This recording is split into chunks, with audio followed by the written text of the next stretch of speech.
Okay, welcome to the 8th and last practical part. Let's just get to our to today's content. We'll talk about templates, which we learned last time in the lecture. Then we'll talk just a bit more about Lambda functions, because there are still some things we didn't discuss last time.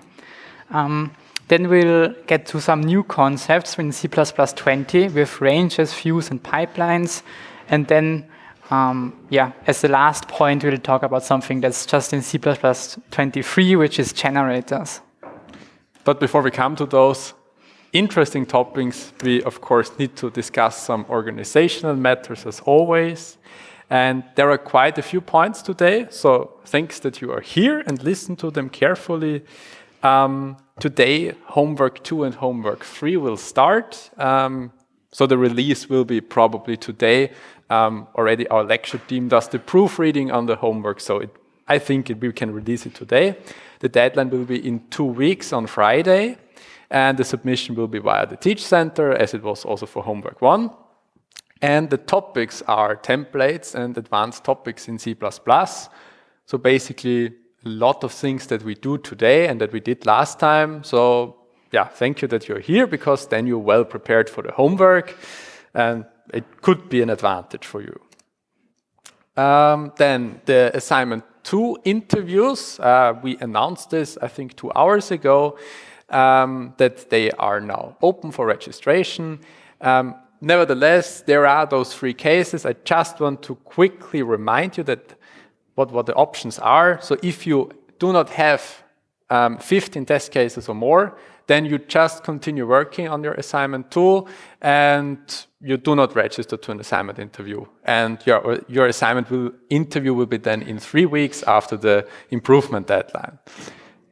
If you are somewhere between 15 and 19 test cases, then you have enough test cases that you can finish A2 and have your interview, but probably it's better that you continue working on your assignment 2 until the improvement deadline and have then your assignment interview, because otherwise you do not have a possibility to get more points. So if you fail your interview or do not receive enough points, there is no possibility to improve. And if you have at least 20 test cases, then you can do the interview right now and then continue with assignment 3. Or you can also select to improve A2, but then don't register to the assignment interview.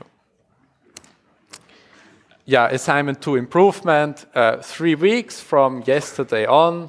The branch stays the same, so it will be still the submission branch, and the assignment interview is afterwards. So don't think that there won't be an assignment interview. There is, of course, an assignment interview. And you can pull from upstream in today's evening. There will be an announcement about A2 and A3, and then you get a little more information about the improvement, but basically that's everything that you need to know. So now the more interesting part, assignment 3. Sorry, if we take the interview now for assignment 2. Yeah?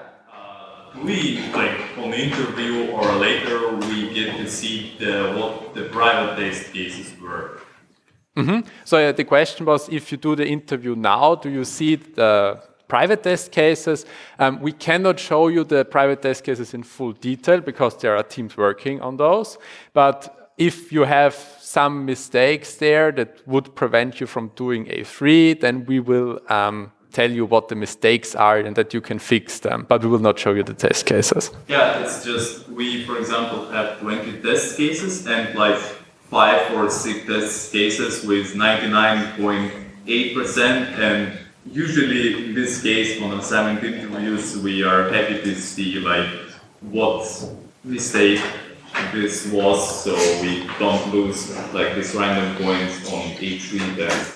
Now, in this case, if you just have some small diff on the test cases, your tutor will tell you what is wrong, and then you can fix it, but you will not see the whole private test case, but just your error. Okay, assignment 3, also 3 weeks, and the submission will be then on a branch called A3.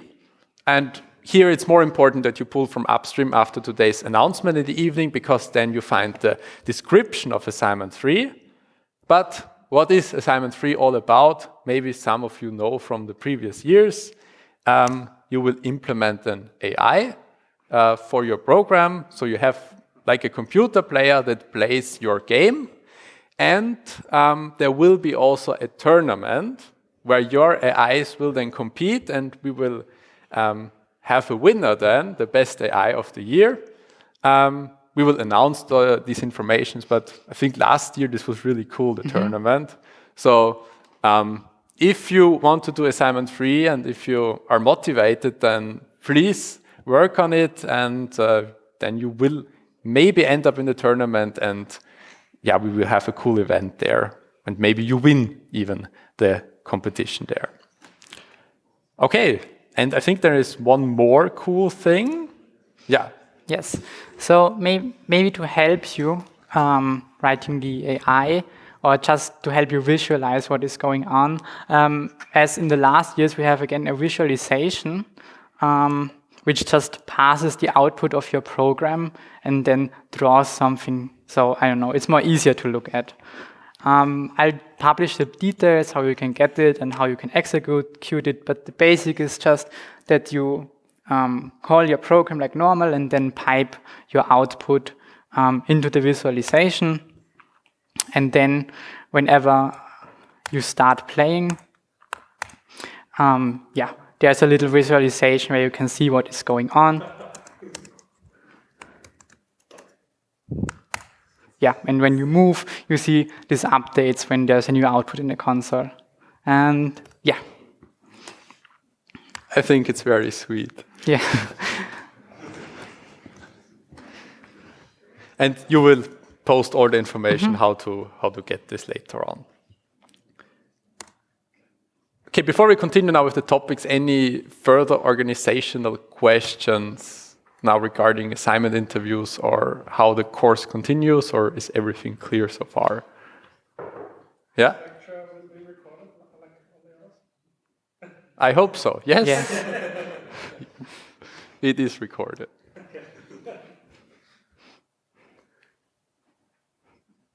Okay, then I think we continue with the first topic, templates. I think you have seen some parts of templates in the last lecture. Just a brief recap on the templates. They allowed you to write more generic code. So I think in the lecture you had the example on a minimum function that only works for integers, and then you want to implement it for doubles now as well, and for characters, and now we just want to write the code one time and reuse the code then for different data types.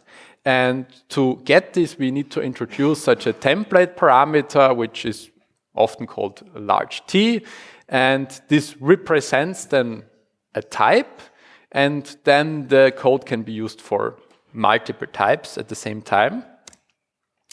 And one more important thing is that the code is generated at compile time, and we need to write the code in the header file, because you write your template function, then the compiler doesn't know for which types you will use it. Once you write the code, then it's clear, okay, I use it, for example, for an integer or for a double.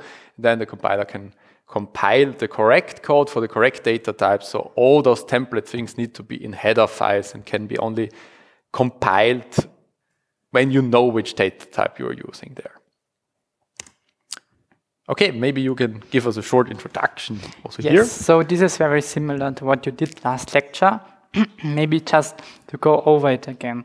So we have this minimum function, and if we would just write some specific type here, we could, for example, only call it with integers or doubles, but never any other type.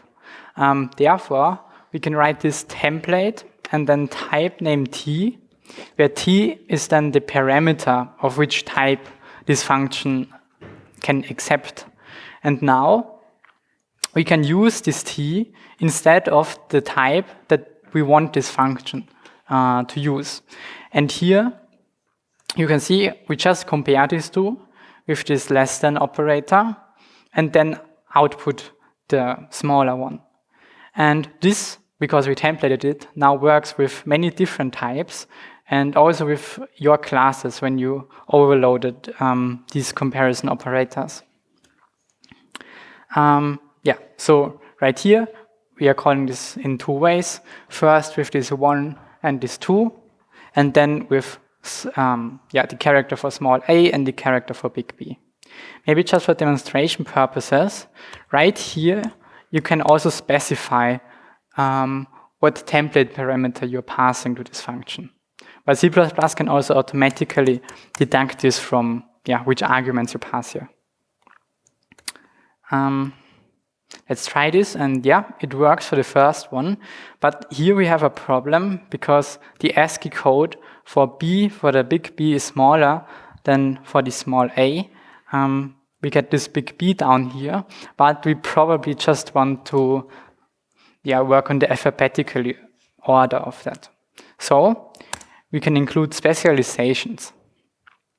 With a specialization, we can just write the same function again and omit the template parameters we want to specialize. Here, it's just 1, and we want to specialize this template parameter, so we just write these empty angular brackets here. And now, in this function, we can just convert both characters to lowercase and then compare them. So this allows us to now correctly compare these two and see that, A is the smaller one of those two letters. Okay. Are there any questions? Yes? Couldn't you just... no, you can't. But the question was, wouldn't you be able to use std to lower the first template and then it's applied to any parameter who implements to lower? But in that case you can't, because things are... Yes. And also because it wouldn't make much sense for maybe other classes you pass to this minimum function. Therefore, we need this specialization because we want to do something different for characters than for all other classes. And it's not only about functions as we've seen this now, but we can also template entire classes.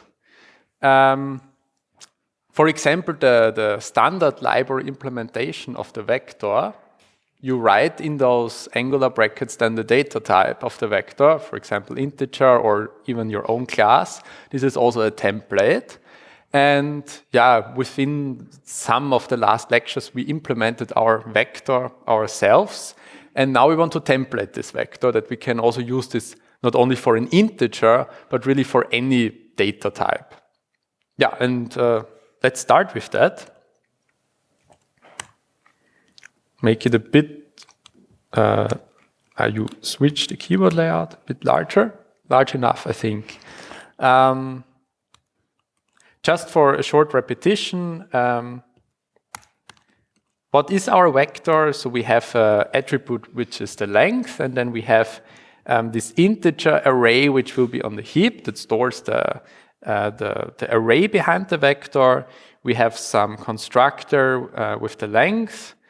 We have implemented a copy constructor, and we implemented the destructor. So all this is happening dynamically on the heap. And we had this add method here for array index access, an operator, a get-length method, and the copy assignment operator, and also a output operator here. So we have removed some functions that we implemented over the last time, but we kept most of them. And the problem is now that it just works with this integer, because the array on the heap is an integer array. So we can only store integers here. And now the question is, okay, how can we template it? And we basically need to do the same as with the template function. We need to introduce this template parameter t. Oh, I'm cheating. Sorry. We introduce the template parameter t. And now every occurrence of the integer, because this is the specification that we did, we need to substitute it with the t. So the array should be now of type t pointer instead of integer pointer. When we have the constructor, the length is the same, but the array should be now T array instead of an integer array. Also, when copying, we need to use our new data type T instead of integer. Okay, the destructor stays the same. The add method now returns a T reference because our elements in the array are of type T and not of type integer, but everything with the index is the same. Also, the operator now needs to return a T reference. Length doesn't change here. For the assignment operator, we just need to change the allocation here again.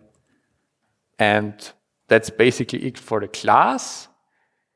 Now we have this OStream operator. Of course, this is now a function, which is not part of the class. So we again need to write the template type name T. So we introduce this template parameter. And now our vector is of a specific type, namely of type T. And yeah, here we do not need to have the integers. It's not about the type anymore, so this is enough. We just get the vector T here. Yes. So we need to template this function again, because now after we templated our vector, we can just write vector here. We always have to specify what vector this is, because with different data types, these are also different types. But because we want to accept any vector, regardless of its type, we now also template this function so that we can accept any vector containing any type. Mm-hmm. Okay, and now in the main function, this of course doesn't work anymore because we do not know which vector type we're using here. So for example, we create now an integer vector here. Constructor stays the same because it just takes the length. And we have also here the assignment of the numbers 1, 2, and 3 to the positions in the array, but these are integers, so this is no problem. Now we can also create it of a different data type, for example, of double. There's also no problem. And we keep it now with such very simple types. We also create the vector of characters now. And yeah, for each first index, we assign the value 1, for each second index, the value 2, and for each third index, the value 3. Okay, then let's try whether it works. Do we have a makefile here? I think. Yeah, and it works. So we print here our vectors, and we have here the vector 1, 2, 3 of type integer, then again 1, 2, 3 of type double. And what is that? That's our vector of type character, but it's empty. Has somebody an idea why this is the case? Yeah? Because it can't directly compare what's inside the vector. Not compare, but like a little bit earlier in the code where we had the operations with the... No, that's not the case. Yeah? Yes, the answer was because of the ASCII code, and this is true, of course, because if we print here a value, a character, then the character gets printed and not the integer value behind the character. And for that reason, the ASCII symbols for the numbers 1, 2, 3 are some unreadable symbols, and for that reason, we do not have an output here. But maybe we can fix this now. Mm-hmm. So what we want our vector to do is treat a character just as a number and also output it like that. So we'll need to create a specialization of this function. To do this, I just copy it down here. Yes, like this. And now you can see I need to specify something here, because I can just write vector, and you want to accept vector of characters now. So vectors of any type are using this function, but if we have a vector of characters, we want to use this function down here. And now I can use a static cast to an integer when printing this vector to ensure that the OStream treats this as a number and not as a character. And I think I'm already done. Let's try it. And yes, you can see this now also works for the character array. It just gets outputted as numbers because I casted it here to an integer if our vector is of type character. Yeah, that was basically our template example. Everything that we did here, having functions with templates, having specializations of templates, and writing a class with a template parameter, or converting a class from a specific version to a general version, will be part of the homework. So I don't think that's too difficult. And yeah, last time we did the shared pointer in the practicals, and your job in the homework will be that you do the same thing with the shared pointer that we did with the vector, that it works now for a general type. If we now, for example, have a different class like a player, and we want to make a vector of the player, we will still need to make the assignment operator overloading for the player, yeah? Yeah, probably yes. So if you use here a custom class, for example, player, and yeah, you shift around the objects of the player, then you need an assignment operator for the player. Yeah. If it's not trivially assignable. So will I have to do it in the templates, like here when you do the chart, or in the player class? Yeah, you want to assign a player object to another player object, so it will be part of the player class then. Yeah. So if you have such a class which takes any, which is templated, and you want to make sure that it works with your class, you just need to check how these types are used in this class.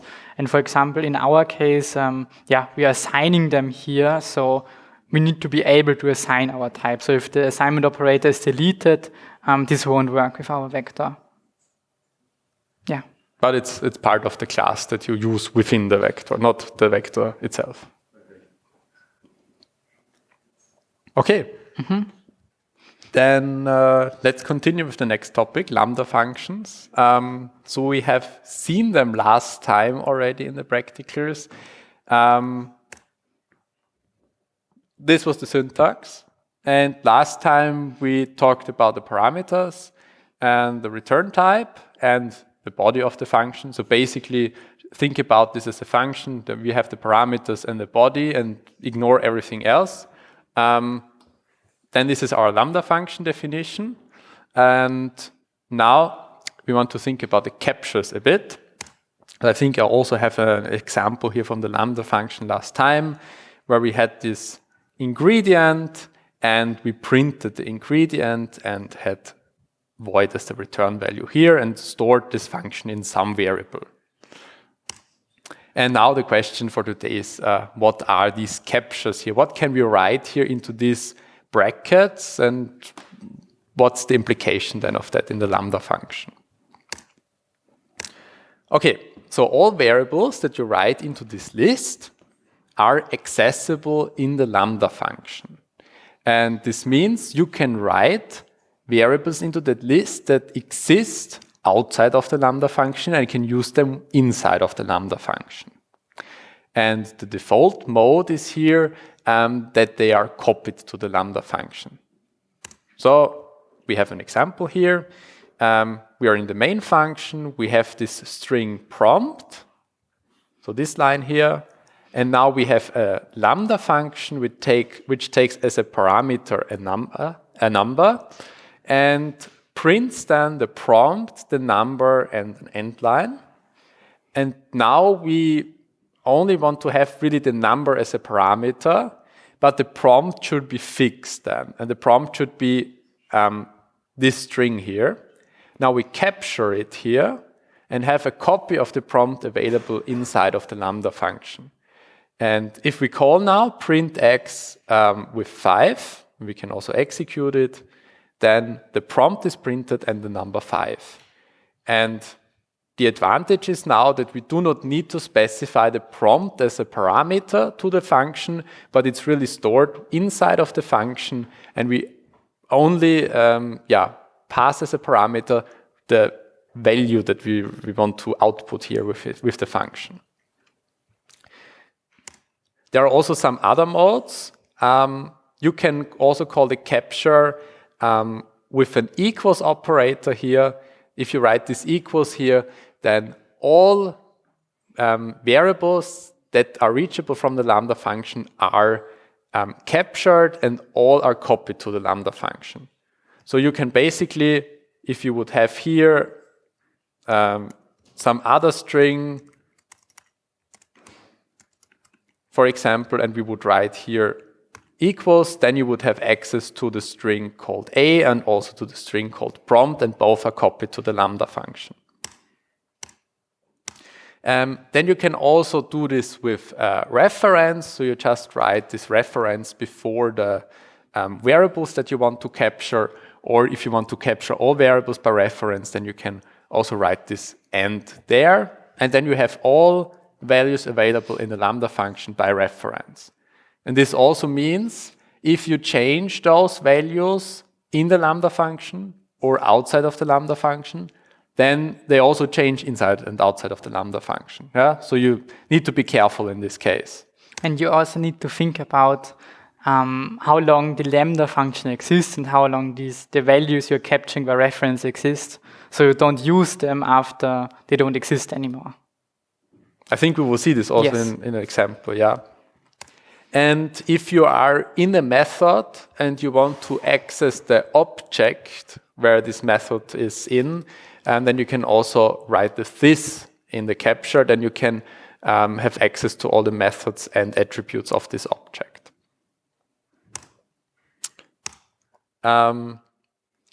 I also already said that if you capture them by reference, you can change them. You can modify those values in the lambda function, and this has, of course, implication also outside of the lambda function because they share a reference. If you capture them by value, then they are constant in the lambda function. It's just a constant copy. You can specify that they should be mutable. Then you can also assign this capture p, which is a copy. Then you can also assign it, for example, to x. But that's not that important. I just want to mention it. It's enough that you know if you capture them by value, you cannot change them. And if you capture them by reference, you can change them with some implications there. Okay, and we also have an example about that. We need to clean that up a bit. For our lambda function. Okay, so we want to create now a quadratic function, a polynomial of degree 2. And just that you remember, this has the form times x plus c. So this is the general form of such a polynomial of degree 2. And yeah, maybe in the first part I just specify some values. So we have an a, we have a b with a fixed value here, also a c, 3. Okay, and now it would be really nice that we have a function which is that polynomial. That we can have a function, f is this polynomial, and then we can write f of x to evaluate this polynomial at some specific values. And now we can write here a lambda function, f equals, we now want to capture those a, b, c, because we do not want to write always f of a, b, c, and x. We just want to write f of x to evaluate these functions. So we need to find another option to get to these values, and that's why we capture them. Then what do we get? We get an integer x, and don't need any specifications here. And what should be done? We want to return a times x times x plus b times x plus c. So this is exactly this line here. And now we can, if we like to, we can write f of, what have we done? F of 5, for example, and evaluate this function at 5. And I need to write here semicolon.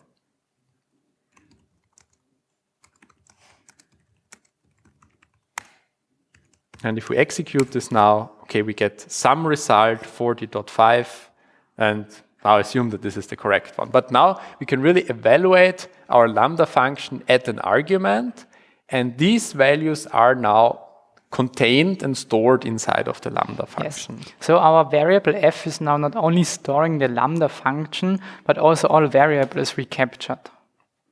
So this function really knows the values of a, b, and c here.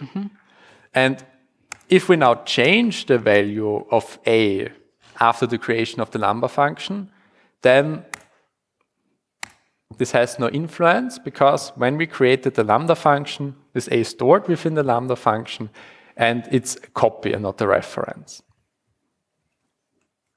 So now we could write here a reference a, for example.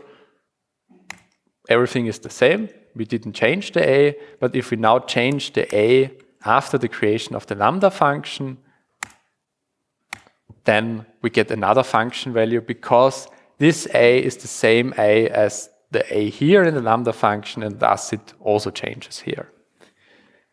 Do I have one more? No, I think that's it. Then we can now come to the next point. Okay, I now want to write a function which takes this lambda function, so this f here, and then prints some values of this, of this function. But now we have the problem. So I want to write print polynom like that. But what is the type of our lambda function? Last time, I think we said something along the line so that we can't really know this. And yeah, this is the case. Lambda function, the type of lambda functions are unique and we can't really name them. And what do we do when we don't know the type of something, but we still want to accept it? Well, we need to template this.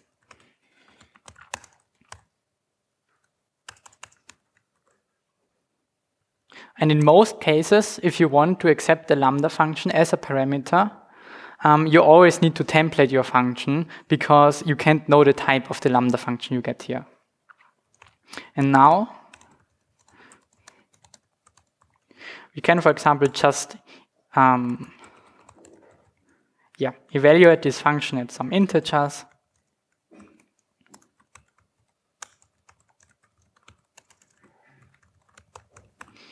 And then print some value of this function.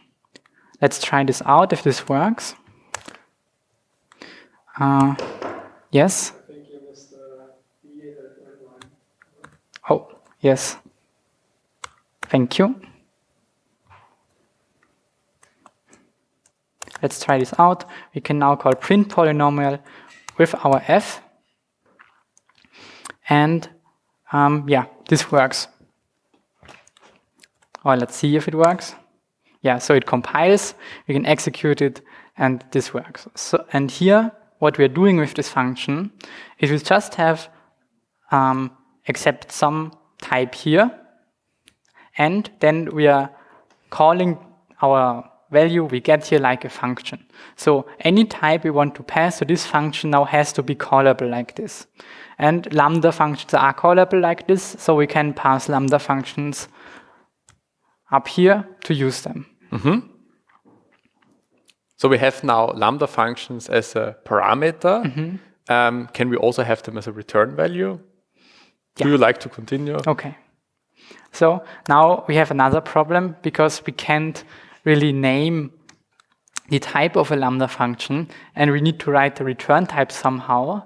But we also can't really template the return type, because then we need to specify down here what the type is, because C++ can't infer that. But there's also a solution. If we write auto as a return type, C++ automatically figures out what our return type is. And for example, let's write as a function which does exactly this. It gets A, B, and C, and then constructs us such a lambda function.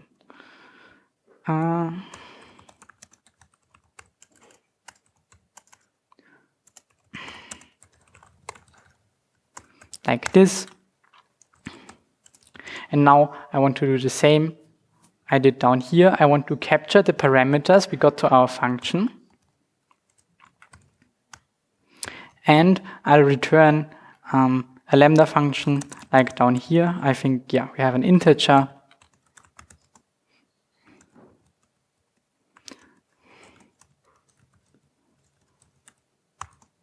And I'll return this. And what C++ does here with the auto keyword is the same as if you would use it here. It sees, okay, we're returning this lambda function here. Yeah, and it now knows what this return type should be. But we can't really write it.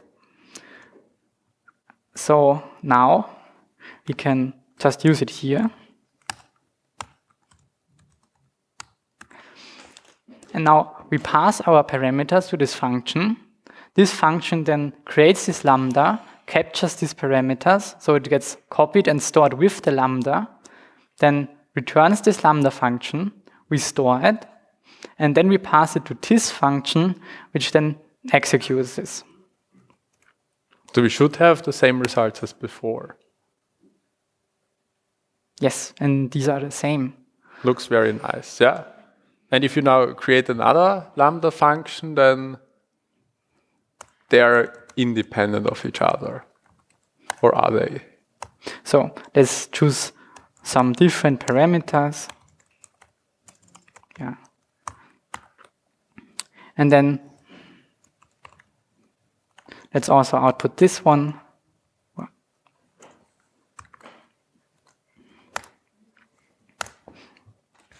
Yeah. And we see now that these are different numbers than those up here. So we are really constructing with the same function two different lambdas, and we are using them. In the very beginning, you said something about we need to be a bit careful when it comes to references. Mm-hmm.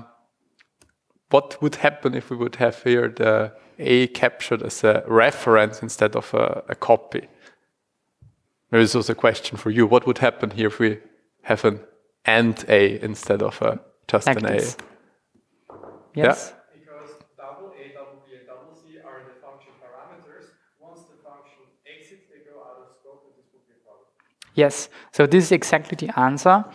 Double A, double B, and double C are the parameters of this function. So they are copied to this function, and at the end, when we return, they go out of scope and get destroyed. But in here, we are returning this lambda, which still holds a reference to A. And this reference, when we use it somewhere down here, would then be invalid. So it would be the same as if we would return a reference to A directly from this function, or a pointer to A. Yeah. Okay, so we really need to be careful there. But yeah? Yeah, I think it should compile.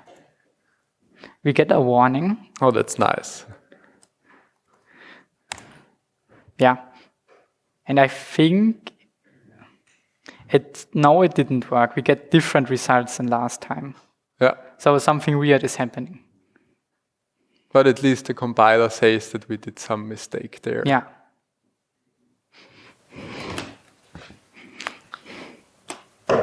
Mm-hmm. About the data type, in ECP we learned that it's possible to get the pointer of a function and remembers this. Is this maybe the same data type, or is this?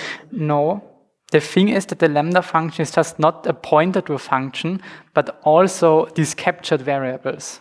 Okay. It is possible to pass a lambda function somewhere to a function which expects a function pointer, but as soon as this lambda function captures some variable, this would fail, because that's something different now. So a lambda function is basically more complex than just an ordinary function or ordinary function pointer, because we really need to store the references or variables here. Yeah. Okay. Then, yeah, it's your turn to yeah. continue with the next topic. So let's continue with ranges, views, and pipelines. And this is somewhat a continuation of our iterators. Yes, as we'll see now. So what is a range? Well, it's an abstraction over iterators. And this means just that a range is anything which we can get an iterator from and which we can then iterate over. So the vector we built, I think 2 lectures ago, with the iterator is also a range because I have the requirements here. It fulfills these requirements. And the requirements are that it has a begin and an end methods, okay, and that begin returns an iterator. And some more complex requirements about memory, but we can ignore that. So our vector had a begin method, which returned our vector iterator, and an end method, which also returned a vector iterator. So it fulfills these requirements. So our vector that we created 2 lessons ago is also a range. But it would work also for like the standard vector or standard map or for those standard containers. Yeah. So what does this mean? Like I said, this is our vector we created. I templated it here with an integer. And because we can get an iterator now, and all these STD libraries work with any iterator, we can just pass our vector iterator, the beginning and the end, to std sort, and this worked. So this is like the last time where we saw those algorithm libraries. We can use this iterator to sort our own vector. But here we're just using iterator. How would this look like if we now use the range sort function? So here we have this ranges sort, and this now accepts a range. And a range is anything which has this begin and this end method. And because we implemented that for our vector, we can just pass our vector to this function, and it will sort it. So it looks a bit nicer because we don't need to specify this begin and end, because this is more or less done in the background. So instead of just always passing this begin and end iterator, which is maybe a bit cumbersome because in all functions we need to pass the beginning and the end, but we can just, with ranges, we can just say, okay, we have a type which already has these begin and end methods, and as long as our type has this, we can use it like that. Yeah?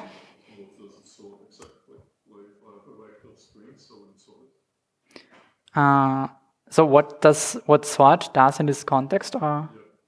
So this just sorts based on the comparison operator.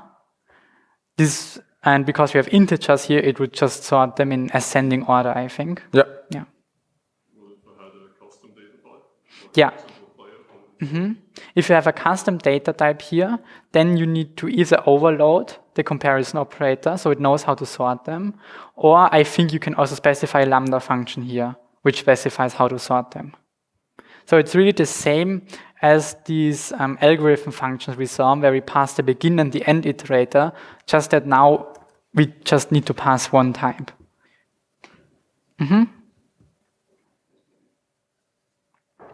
Yes?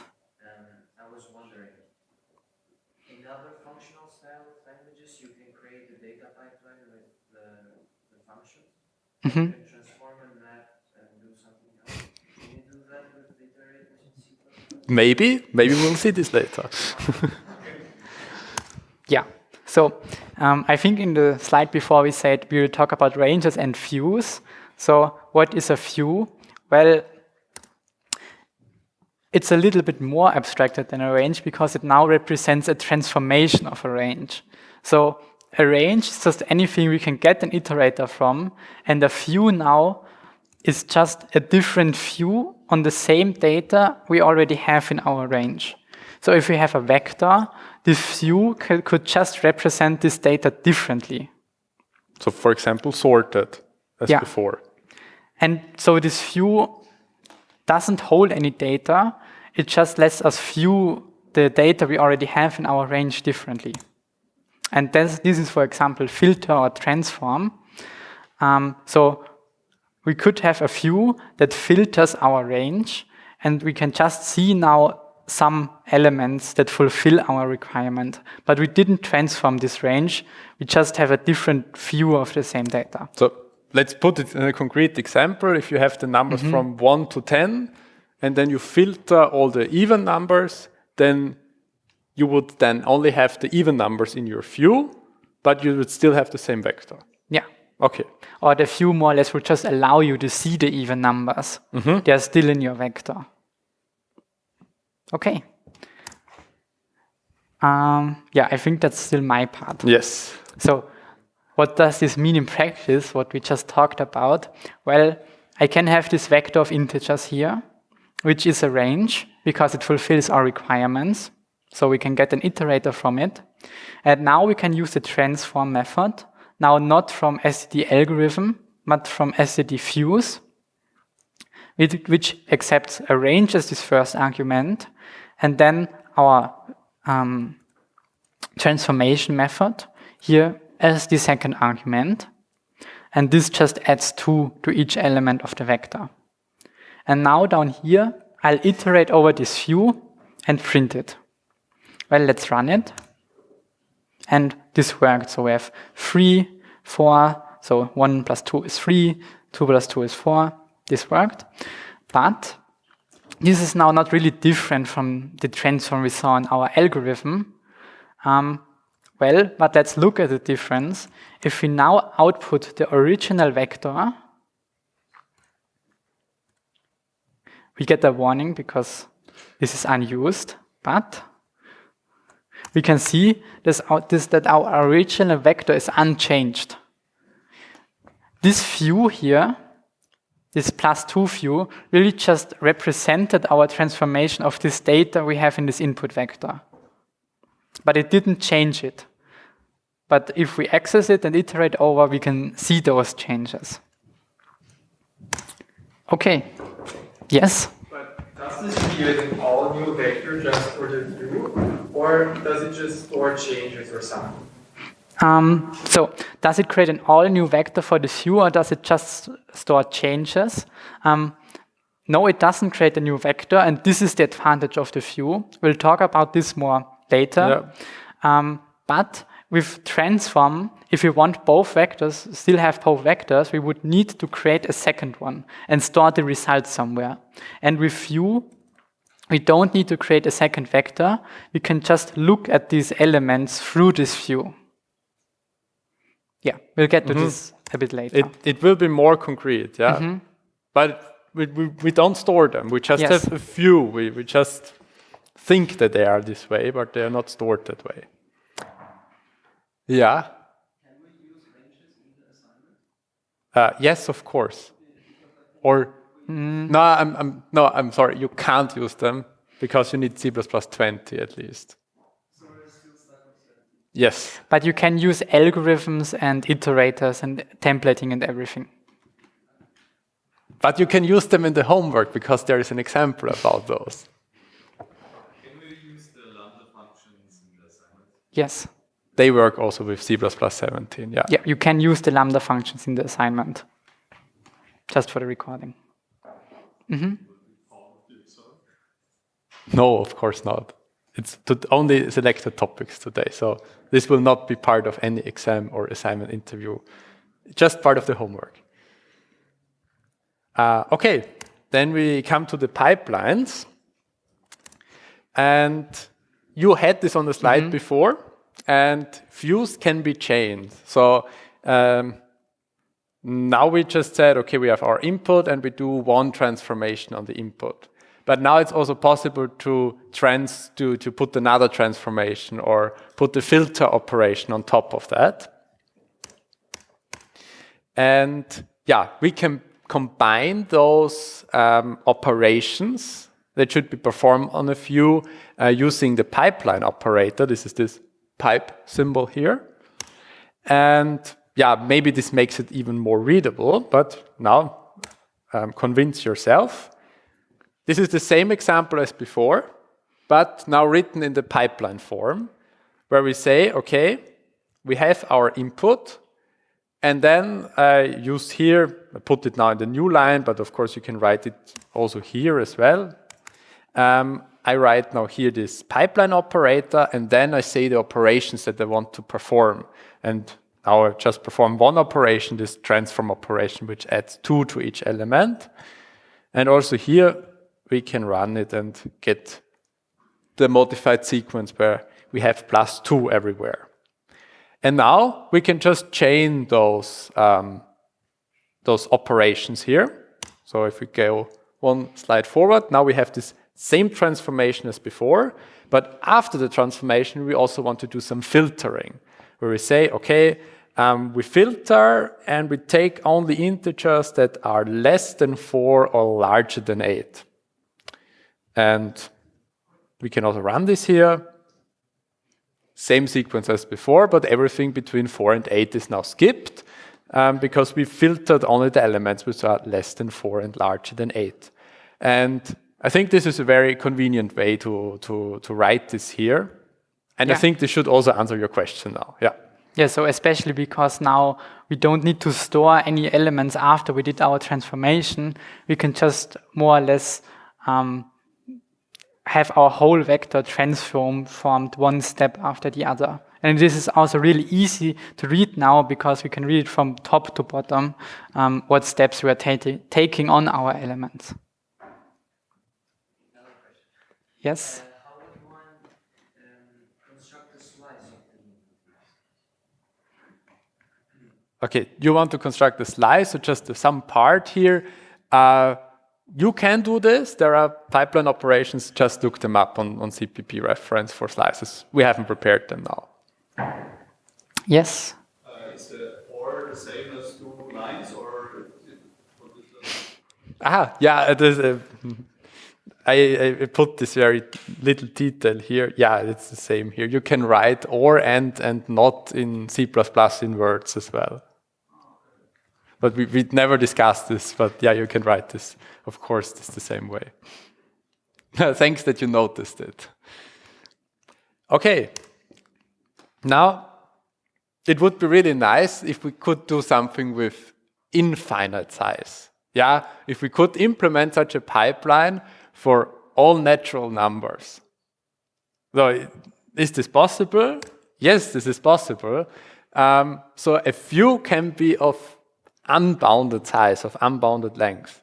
And we use here this iota function with a number, and this produces a few starting at the specific number. For example, if I pass here 0 or 1, then the few starts at 1, and takes every integer increasingly. So we have the sequence 1, 2, 3, 4, 5, 6, and so on, all natural numbers.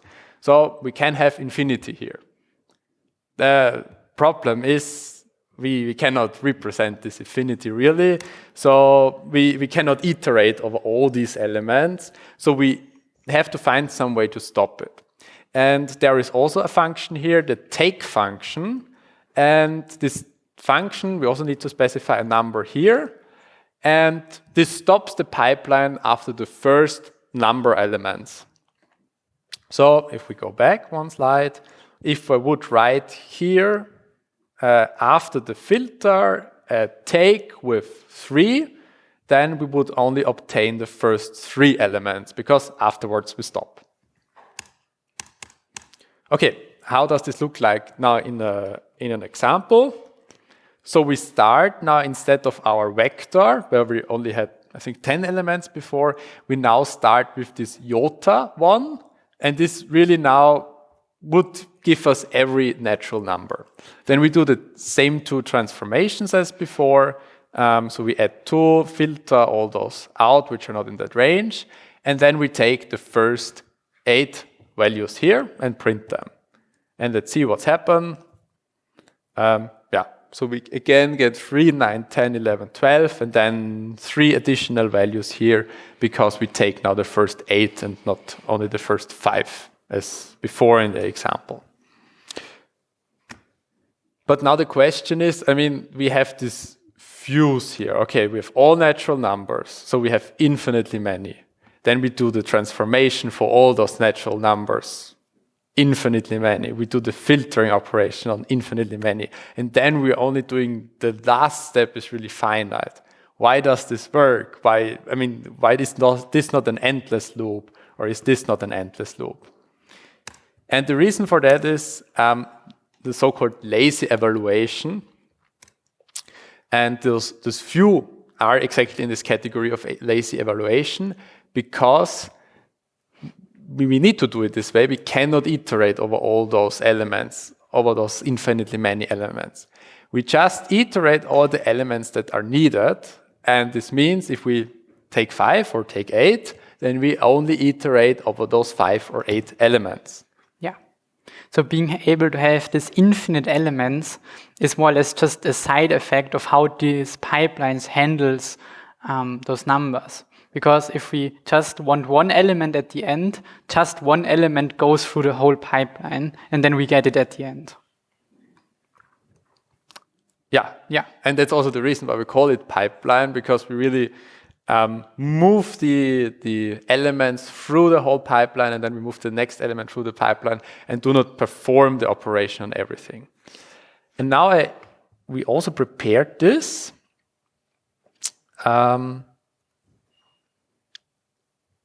We have it here. So this is now the same code as before. We just have the iota starting at 1, then we do this transformation, I plus 2, then we have the filtering operation, and we take 8. And maybe we can have some insight here. I think I compiled it already. No, I didn't. So. Okay, I need to compile with G++, standard 20. Yes, so we're moving to more and more recent features, and apparently VS Code doesn't know about them. That's why there are these red squiggly lines. Yeah. Yeah. We just ignore them. Okay, and now let's see the output, what happens here, and we start at the very beginning. So in the very beginning, we start with the element number 1, and we do the transformation. Then the element gets increased by 2, so we have this filter operation applied to it. And here already the element has the value 3. And then for some compiler-specific reasons, this transformation is done again, just because it works this way. And here we have then the output of the number 3. So you can just basically ignore this line, that you don't be confused. And then we output the 3. And then we do this transformation and filtering for the element number 2. And we have no output because 2 does not fulfill our filter condition, because 2 becomes 4 and 4 is not less than 4. And so on with the next elements. And then we have some element here. We do the transformation on 7, filter it. We have 9. 9 is larger than 8. Okay, and we have the output here. And at the very end, we have then the element 13. Filter it. Okay, this works. We output 15. Go through the next element. And then, the next element would be the 9th element. So the pipeline stops. And the really important thing is now that all those operations are always performed in sequence for a single element.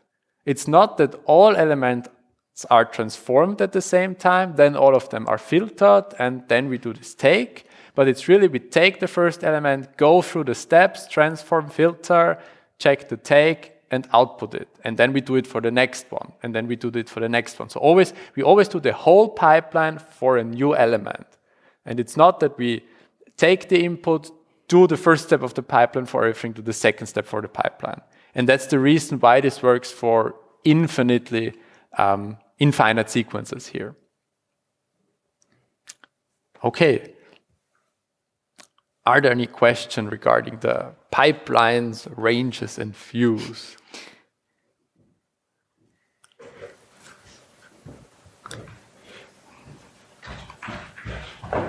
Yes. So basically, it evaluates the things from the back to the front. So first it takes, then it transforms, and then it filters. Maybe we could put it like that. No, because like we saw here, no, that's the wrong. The transform and filters, and then the take stops the pipeline.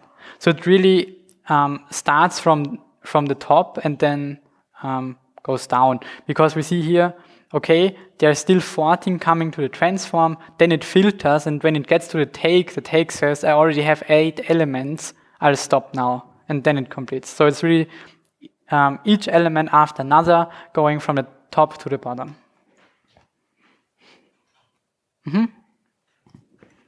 Okay. Yes? Okay, yeah.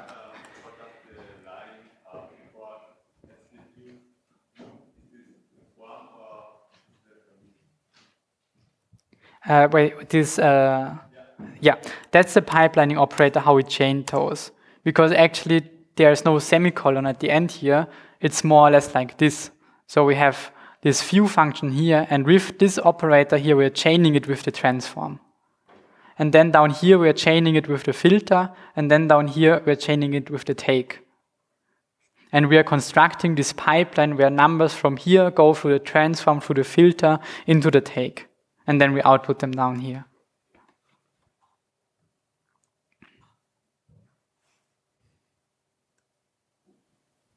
Okay. Then I have one more thing, namely generators, which are, well, a very recent addition, C++ 23. The motivation is the following. We have a range, but maybe we want some very complex elements in them. And okay, we could start with this iota function and then do many filters and transforms, but wouldn't it be nice? We could just create a function which creates all those elements and then returns a range. But we need to create all elements at once now, because we need to create some container, maybe a vector, then return this as a range. But we created all elements at once. And what if we want to do this with infinitely many elements? Then we couldn't create this in just a function and return this range. And we also can't really use lazy evaluation, because first the whole function generates these elements, and then we send them into the pipeline. So, yeah. And how we could do this, create these unbounded ranges with functions, and use lazy evaluation with functions, we can see now with generators. So basically, you will then also implement this iota function. Yes. From before. So this is my goal now. What are generators? Well, they are functions which can be paused and resumed. So at one point in a function, this function pauses and then waits from the point where the function is called to be resumed. And every time this function pauses, so the function pauses itself, it can also return or yield a value. And this allows us now to use this function as ranges, because this is basically a very similar concept to what we saw now with lazy evaluation. We call this function, the function yields the first element and then pauses, and then later when we need the second element, we resume the function, get the second element, and then it pauses again. And we can continue this many times, and for example with a iota generator we'll implement shortly, even infinitely many times. But let's look at an example. Because the compiler on this computer doesn't support generators yet, I'll use this online compiler. I'll put the link to this in the homework. Maybe I can zoom a bit. What Maybe we have move it a bit to the right, right side of the window. Yeah. What we can see here now is that I created this generator count, which from 0 to 9 yields all values. And this is this new keyword we write instead of returning, we yield. And co-yield means that this function isn't done yet and can be resumed. and therefore we yield and do not return. And down here in the main, we can now get a generator, which is a range, by just calling the count function and storing the generator. So this count call here does not evaluate the function? Yes, so it does not evaluate this function. But it just constructs this generator, which, when we iterate over it, calls this function, waits until it's paused, and then resumes it again. So when we iterate down here, and we use this iterator and then increment it, this iterator is points to this first generator. When we increment this, basically what it does is it resumes this function, and when it's the first time, it just starts this function, it sets I to 0, it yields I, the function pauses, we jump back down here, we get the element out of the iterator printed, our for loop continues, and we increase the iterator again, which resumes this function from this point here, because this is where we yielded. This function resumes where it yielded. So it continues, increases I in the for loop, and then yields the second number. And then pauses again, and we continue down here, outputting this number and so on. You can see down here, and you can also just write it like this, because it's just a generator. We can iterate over it, and it behaves like an iterator, like we saw up here. So it's a range, and to the side here, we see the program output, and as we expected, we get all numbers from 0 to 9, because we yield them here. So this generator basically is now, can be seen in this specific case as a vector with the elements 0 to 9. Yeah, more or less. Or maybe just more like a pipeline, because we get one element at a time out of this function. But let's now try, like I said before, to build this basic iota function, which takes a start number and then increases, and then returns the always one number greater than this start number, and this for infinitely many numbers. And how we could do is, well, we can create an infinite loop, and in this infinite loop always yield the start and then increment it. And this is everything we need to do here. Because when we reach this co-yield, it's paused and then resumed. Maybe to demonstrate this, I have this visualization from the example before, where the thing I explained about resuming the generator yielding, and that is more explained. So we create the generator here, have this iterator, this is the call to the count function, and then when we dereference the iterator, so get the value out of it and increment it, we are resuming our generator. The generator yields an element, pauses, hands the control back here to the main function does something, increases the iterator dereferences, which resumes the generator again, and this yields a value. And this is the same thing that happens here. We yield, this function pauses with the value here, and then when we resume this generator, it continues executing, it just loops and yields the next number. And we can also try this now. Yes? Why did we write this while true? I mean, we can try this out soon, but if we would just write it like this, we would yield start. So we have both incremented, then afterwards incremented, and then it would just return at the end, basically, which means that we cannot resume this function because it finished. So if we return out of an iterator, it can't be resumed, and therefore we write this while true loop to always yield one after another. So, Yeah. so resuming does not mean that we start the function from the beginning again, but we really start in the specific position where we yielded. Yes. Yeah. For example, you could just. Well, I think it's rain.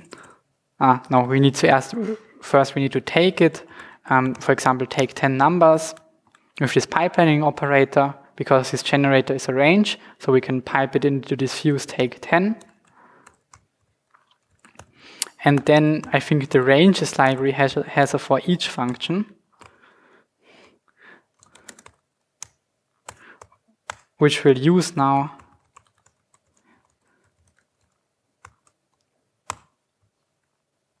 I hope this works. Probably fuse. Oh. I think it's an algorithm handy for some reason.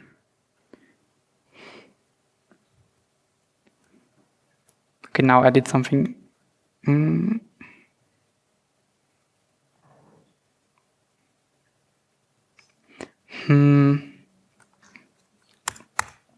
Let's do it like this.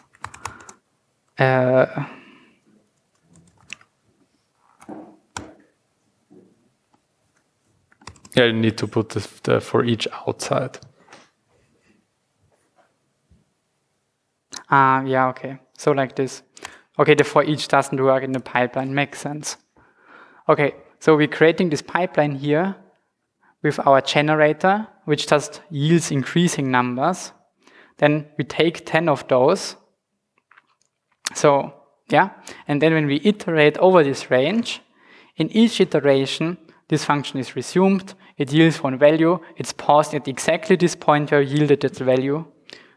We print it. It gets resumed. Post increment, it is incremented. And yields the next number. Paused. We print it. And then again, it's resumed. And we can see here in the output that we get the numbers 1 through 10. Maybe we can also now start at 10 and just take 5 of those. Let it compile and execute, and yes. Now here we have the output again. So, yeah.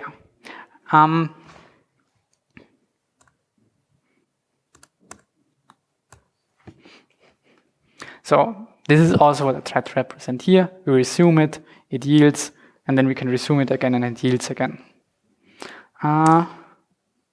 This was this example. I think that's it. Are there any questions regarding generators, pipelines, ranges, views, or anything else? So yeah, the generator might be a bit very advanced topic, but you also find them in many other languages, for example in Python, which also has a generator. And you also find the generator in our homework. So yeah. Okay. And that's it from our side. That's also it from the practicals. This was the last practicals today. We thank you for your attention, and it's really nice to see a lot of you also in the last lecture in the lecture hall. What would you say, 30 people here? Yeah. I think that's not always the case. And yeah, today is no more lecture, and that's why you have now free time, and maybe we meet each other either at the assignment interviews at some point or at the nicer situation when there will be this tournament about A3. Maybe you participate in the tournament, and we will be there as well. But of course, anyone can attend. Yeah. Yeah, anyone can attend. Okay, then I think we're done. Thanks a lot, and have a nice evening.